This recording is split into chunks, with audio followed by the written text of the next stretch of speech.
મેં મારા સખી મંડળથી શરૂઆત કરી. અમે પહેલાં એક સખી મંડળ બનાવ્યું, પછી અમે બધી બહેનો ટ્રેનિંગ લેવા માટે કૃષિ વિજ્ઞાન કેન્દ્ર GLPC અને આત્મામાં જતા, ત્યાં પ્રાકૃતિક કૃષિની ટ્રેનિંગ લેતા. ત્યાં ડૉક્ટર પવાર સાહેબે અમને માહિતી આપી કે નમો ડ્રોન દીદી યોજના આવી રહી છે. તો આ યોજનામાં મેં નામ નોંધાયું.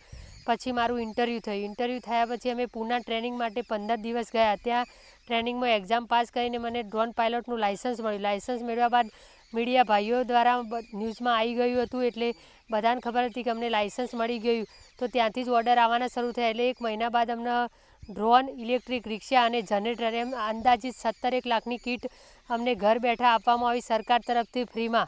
તો પછી અમને ઓર્ડર આવવાના શરૂ. તો હું 2 મહિનાની અંદર લખપતિ દીદી બની ગઈ હતી.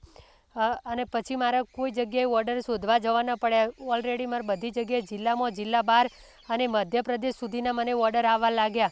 તો મેં કામ કર્યું અને અત્યારે હાલ પણ મારું કામ ચાલુ છે. માટે હું સરકારશ્રીનો, GLPCનો, આત્મા, KVK અને શ્રી નરેન્દ્રભાઈ મોદીનો, કે જેમને વિચાર્યું અમારી બહેનો માટે કે બહેનોને કેમ કરીને આત્મનિર્ભર બનાવી અને અમારા જેવી બહેનો માટે નમો ડ્રોન દીદી યોજના લાવી.